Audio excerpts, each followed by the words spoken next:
You are listening to the Get Global podcast, a weekly journey into the international business landscape with leaders, knowers, and doers from around the world who share their stories and insights on the issues that matter most. Get Global brings you the best to help you thrive in foreign markets.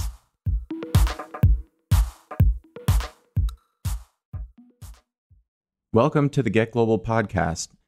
This is Julian Luthold, founder and CEO of Get Global, and I have with us this week Sanjeev Khagram.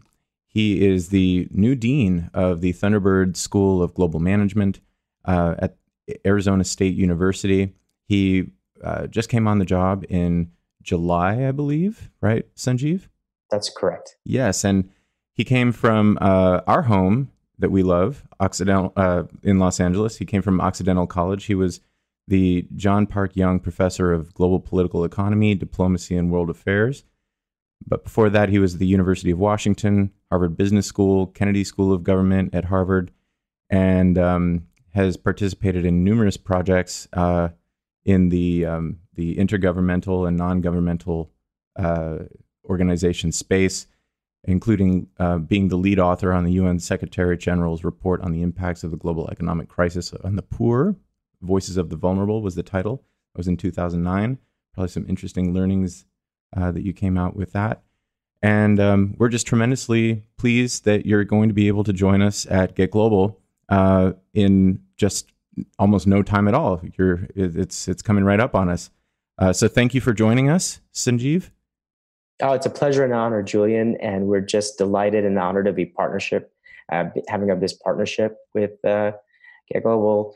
Our missions and commitments in the world are so aligned. And of course, to be in Los Angeles, this amazing global city, there's no better place. We agree, definitely. So one of the things that stands out about Thunderbird is its commitment to global mindset and being global. So in 2018, which I think is tied maybe only with 2017 and 2016 for strange years in the global environment. What does that mean today? What is global mind and globalism? What does it mean to Thunderbird and mean to you? Well, it's a great question, Julian. And I think I'll start, though, a little bit with why globalism has meant so much from the very founding of Thunderbird. Thunderbird was really founded by Thunderbird pilots that came back from World War II.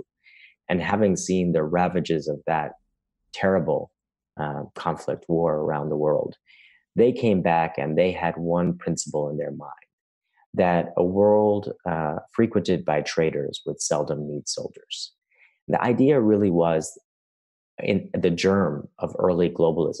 They didn't call it then, but that's really what it was, that if we engage with each other in trade, in cultural connection, in collaboration, that the world would have a chance, and all the people of it, for sustainable and equitable prosperity. And so that sort of core commitment to a globalism that is inclusive, that is respectful, that engages all the different countries and peoples of the world, is core to everything that Thunderbird believes in. And in today's world, where forces of nationalism, and separatism, and really unhealthy ways of seeing others, othering, if we could put it that way, that core mission and vision of a world of globalism is even more important. We've had 30, 40 years of globalization, and many, many, many people around the world have benefited, and many have not. We understand that. And why we're so focused on globalism and global mindset even more today than in our founding over 70 years ago is that we still have a lot of work to do. And what do we mean by global mindset? A global mindset is one in which an individual and even a group, an organization, a company, sees that they can learn, they can grow, they can prosper more, better, faster, and more sustainably when they engage respectfully with others, whether that be different folks within their local community, their national community, and for us, of course, internationally. across boundaries. The boundaries that we've created as nation states are, in many ways, constructions that human beings built in order to advance the goals that we all care about, prosperity and safety and security. But our view is that in a world in which we certainly will still have those boundaries, crossing boundaries, finding common ground, being able to trade with one another, to share what we produce and trade in what we produce, services and goods, but also to learn about the different ways of seeing and being in the world only makes us all better individually and collectively. So that's really our core commitment to globalism and a global mindset. It's a set of cultural intelligences, an emotional intelligence, an ability to be able to move across different locations, markets, geographies, regional business environments, global business environments, to be effective, but in a respectful and collaborative and thoughtful way. T-birds, as we call ourselves, are often called the paratroopers of global business. You could drop a T-bird in any location, from the Amazon to Geneva, and they'll figure out what to do. What's the right questions to ask, who to network with, what's the market is demanding, what are the institutions that are at play, and make a difference. So that's really what we think about when we do global mindset and globalism. So, so now that we know where we're coming from, and where we are in any time as Thunderbird personalities and thinkers, how do you apply that today? Right. So we're seeing a ton of nationalism. We're seeing some changes in the world that, in some ways, it marks a new phase in the global economy. At least that's our hypothesis, right? Which you've got a wave of right-wing leaders coming into power. Brazil just had one.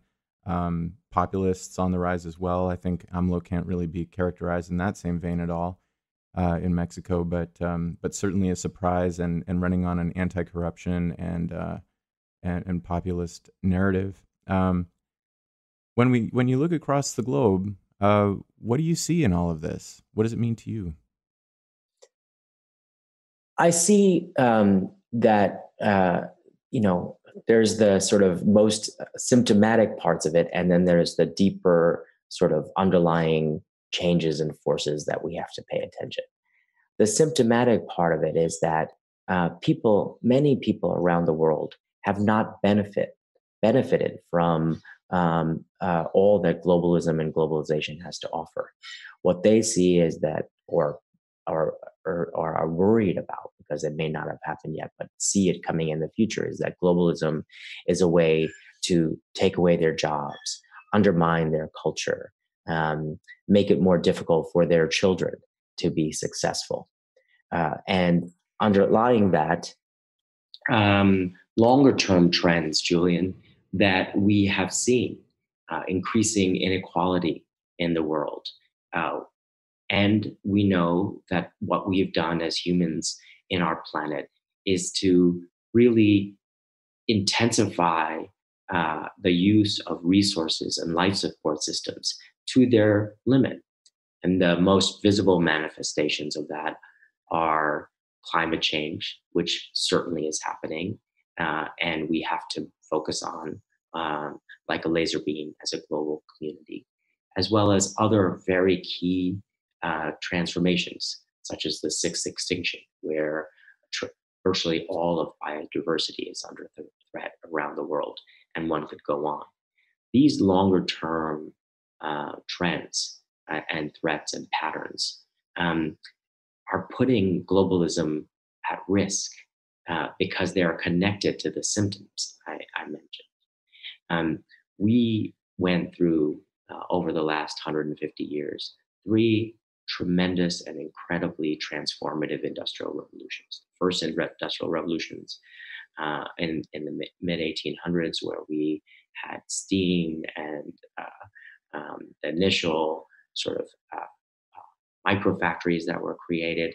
The second industrial revolution, which was really driven by oil and electricity and the sort of modern manufacturing plant. The third industrial revolution in the 1980s, which is the digital revolution. And then most recently, we're entering into what many of us think is the fourth industrial revolution, where biological, physical, and digital technologies are coming together to transform the world.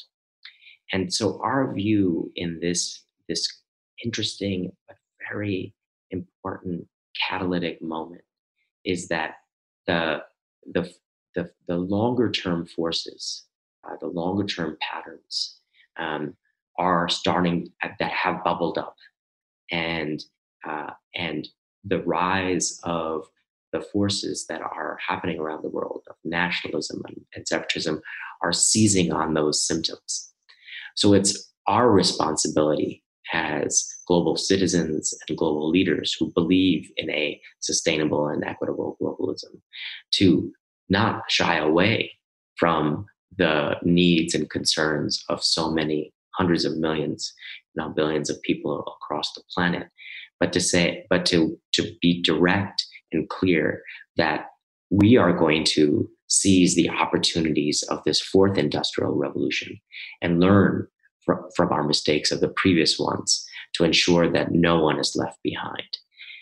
Globalism can't be sustainable if we have a world in which we have the kinds of environmental crises we see day after day, or we see increasing poverty and a fear of what work will look like in the future. So for us, it's bringing global leadership and new forms of global leadership and management together with the technological possibilities of this fourth industrial revolution, the Internet of Things, artificial intelligence, 3D printing, and so forth. And that is the potential we have. But we have to do it with a firm and clear focus on equity and sustainability. And no actors or groups in society in countries around the world and globally can do that more effectively than global business. And that's why partnering with Get Global is so important to us. Well, we're going to do the best that we can. But it's amazing, when you look back over the previous industrial revolutions, in particular the first one, the Luddites haven't gone away. They've just gotten more effective at Twitter, right? So the folks who are arguing that the technology is going to hold us back, or that we need to hold ourselves back from technology and not adapt, not grow, that we can put the genie back in the bottle. These arguments are familiar, right? And we're hearing them today with things like coal. We're hearing that with all kinds of ideas around AI and so on. How do we handle the Luddites and bring them along, right? I think that this is a probably the question of the moment. If these technologies truly will increase productivity and lead to new work opportunities, well, actually, let's back up and ask that. How would you position? How are you positioning the school in that question, whether this leads to new opportunities or to prepare for lost opportunities as human productivity may become irrelevant? Well, I think I could connect the two because, there will always be Luddites in the world. That we're never going to happen. And you're right. One of the, incredible consequences of the technological transformations we've seen is that a Luddite can access social media as effectively as a global leader. But let me just say that we need an unprecedented era of private-public partnerships. Business, government, and citizens have to come together to recognize that we are in this fourth industrial revolution. no one's going to be able to hold it back. Yes, we can call back on, oh, we should, you know, invest more resources in, you know, first industrial revolution or second industrial revolution technologies, like and resources like coal, but the pace and the intensity and the extensity of the fourth industrial revolution will continue to grow.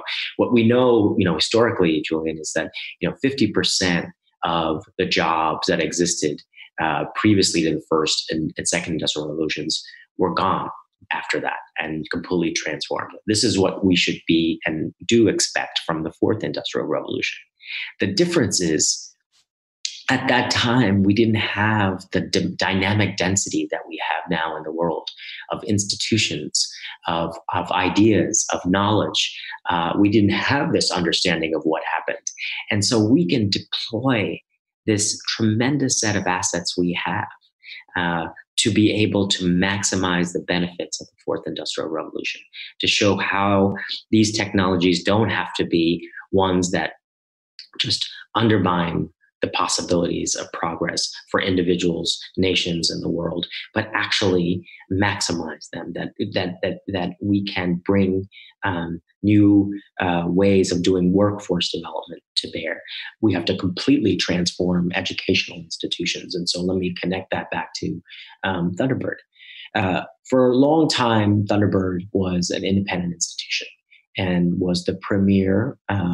It's, you know, global business school, global management school, always ranked number one in the rankings for international business management. And it continues to have that tremendous tradition.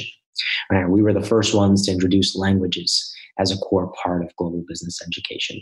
We invented the notion of global mindset and made that core to what we taught our students and empowered our participants in executive education. And I could go on. Now we have joined in a partnership way with the Arizona State University Knowledge Enterprise. Now, ASU has been ranked number one for innovation 4 years running, above MIT, Stanford, and all the rest. Why is that, Julian? It's because it's not just, it is certainly because ASU recognizes that there is a fourth industrial revolution happening, and more importantly, is engaged in driving that fourth industrial revolution. But a revolution doesn't happen just because of technological disruptions. It happens because of the social, economic, and political transformations that go with it. And so what we see at Thunderbird is training a new generation of global leaders that have the global mindset, the cultural intelligence, the language capabilities, the business skills and acumen, but also are incredibly fluent with the elements, the prospects, the dynamics of all these technological transformations. And they're able to be able to help their enterprises, whether they be companies or government agencies or nonprofits, embrace those new technologies and technological possibilities, but also do that in a way that maximizes their benefit, not only for the people that are in those enterprises, but society more broadly. We are 100% committed, like a laser, to ensure that, you know, the leaders that we train and empower, that go on to be at the very tops of global business and government and international organizations, always are really thinking about sustainable development in the broadest sense. We have to be economically prosperous, we have to be socially equitable, and we have to ensure environmental sustainability. Those three pillars of sustainable development are core to everything that we teach and empower our graduates to be able to do in the world. And we have we are relentless optimists. That's what Thunderbird was created for, but back in its early days, a relentless optimism that in this case now, that global leadership, global mindsets with cultural intelligence, with the ability to engage across diverse backgrounds and ways of doing things, and a commitment to bringing together rather than separating, alongside the tremendous technological possibilities that exist in the fourth industrial revolution. That combination truly can be transformative and can not only be as transformative as the first, second, and third industrial revolutions, but attend to all of the, you know, actual failings and weaknesses of those first three. We could do something that is truly special and unprecedented. And that's what Thunderbird is at ASU is set up to do. Now, you've mentioned government a few times and the need for the private sector and government to partner up to come up with solutions, which I wholeheartedly agree with. Policy has been one of the pillars of Get Global's programming since the beginning because, after all, they make the rules. So, do you describe a little bit about, because you've seen this in your time at Harvard, you've interacted with government and intergovernmental organizations quite a bit. What kind of special skills do government leaders need to handle the receiving end or the the government embedded end of that equation with interacting with the private sector? What does it take to be a global entrepreneur in the government context? It's a great question. And let me start off by telling you about one of the most recent global private partnerships that I launched and led. As you know, in 2015, 193 member states of the United Nations adopted the Sustainable Development Goals. 17 goals, 169 targets, 230 to 40 indicators, a blueprint for global humanity. Is it perfect? By no means, but it is the most participatory and inclusive global agreement humanity has ever created. From ending poverty to combating climate change, empowering women, girls, to ensuring that we have sustainable industry and sustainable transportation, sustainable energy. In that massive, commitment around the commitments that member states and all stakeholders, citizens, global businesses and businesses more generally, nonprofits and so forth have made, we know that we are far from even having the basic data to be able to measure progress against those goals, let alone to use dynamic disaggregated data to achieve those goals and targets.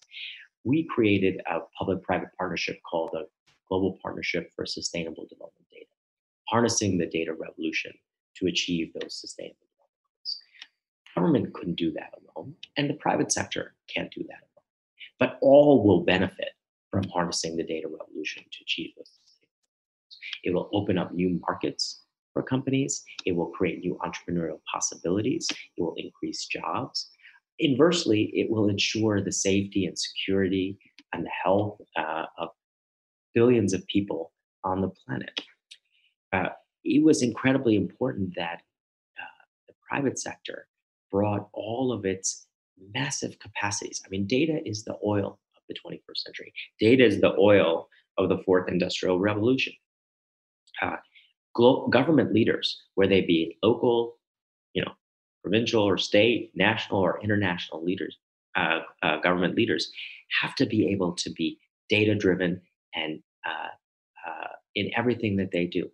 Now we know the range of data that's availability and transformation of that data, not just into bits of information, but true knowledge, insight is a complex process. So whether you're in the private sector or the public sector, we have to have leaders that can really be able to know where to get the data that's needed, how to get that data to be transformed into insight, and how to execute on changing the world and implementing policy using that data. So when we go to the public-private partnerships that we need, that as the speed of that information continues to accelerate and augment, all of our leaders, again, public and private, have to have complex problem-solving capabilities of an order of magnitude that we never have had historically. While we will have AI and all sorts of automation, machine learning, the ability of human beings to bring and connect different bits of information and solve complex problems is only going to increase.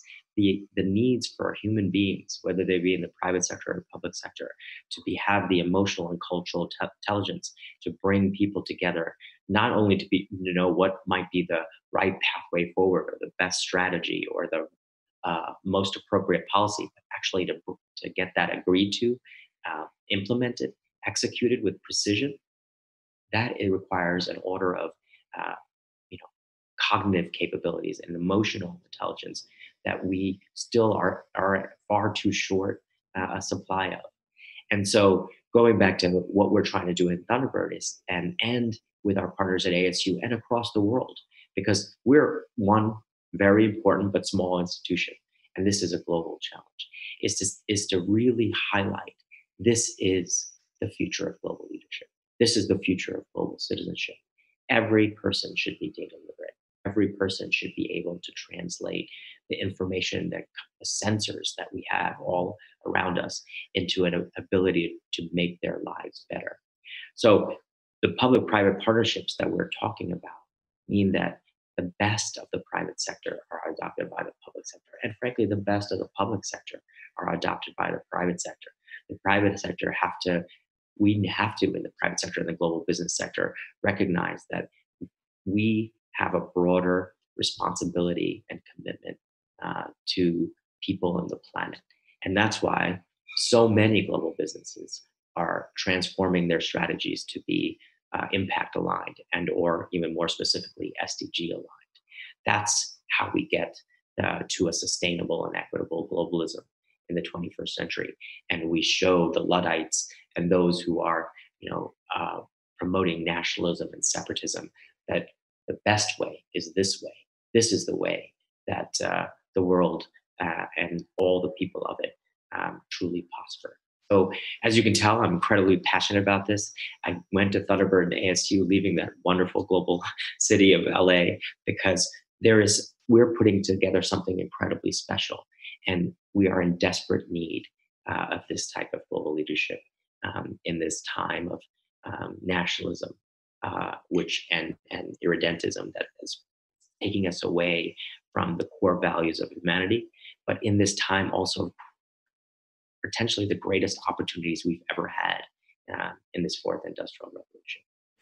So tying it all together, you've talked about the fourth industrial revolution. We've discussed globalism and its countervailing forces, and then we've also talked about the Luddites and so on.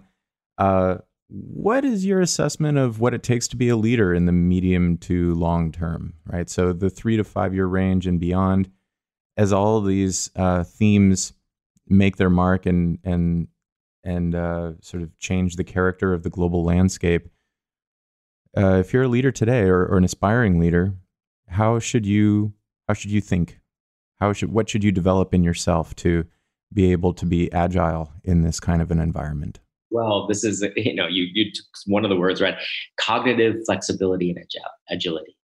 Being able to, learn quickly, to absorb, to be comfortable and embrace change, different contexts, and so forth. Second, without question, in our view, global mindsets, which includes emotional intelligence, cultural intelligence, and intelligence of maximizing diversity, the value and benefit of diversity. And third, technological fluency. You don't have to be, the AI expert of the world, but all of us will have to really be able to understand the dynamics of these new technologies, what they offer us, and what their challenges are, both in terms of our business operations, but more generally in society. That goes back to the public-private partnerships, recognizing that the new policy frameworks that we need, whether that's on privacy of data or the appropriate use of certain types of research and so on, intellectual property. This is where we have to be able to be incredibly uh, thoughtful and nuanced. So those three are our magical triangle: cognitive flexibility and agility, which leads to ability to do complex problem solving. Uh, Second, sort of global mindset, emotional intelligence, cultural intelligence, diversity intelligence. And third, technological, technical fluency. Underlying that, Julian, is definitely a commitment, as you sort of mentioned earlier on, to a sort of an entrepreneurial um, sort of set of competencies. Even if one runs the largest bureaucratic organization, innovation has to drive change. And so every leader, global leader, has to be thinking about innovation and scaling innovation. In our sector, at the education sector, particularly higher education, over the next 20 to 30 years, we have to train 1 billion, 1.5 billion, maybe 2 billion people. We are not organized as higher education in the United States or anywhere around the world to get there. We ourselves have to be bringing these fluencies together that I mentioned. I have to embrace the possibilities of the fourth industrial revolution in everything we do. So going back to Thunderbird, we're thinking about how do we transform the classroom? How do we use online education in the next generation way? How do we use AI technologies to help our students be even better in everything from how they do interviews to AR and VR technologies for learning languages? So we ourselves as educators have to embrace this era of globalism, challenge globalism and fourth industrial revolution technological opportunities as much as we need to empower and support and train the future leaders of the world. And so we're going to practice what we preach. Well, you're rubbing off on me. Now I got to go and get these skills too. So I'm really looking forward to... We have a spot for you at Thunderbird anytime, Joey. Marvelous. Well, I can't wait to see your talk at Get Global and to meet you in person. This has been so much fun preparing everything with you and the team, and going to be a lot of fun. And I really appreciate you making time today. Thank you, Sanjeev. Thanks for listening. If you'd like to find out more about our events and get more global intel every week, sign up for our newsletter at getglobal.co.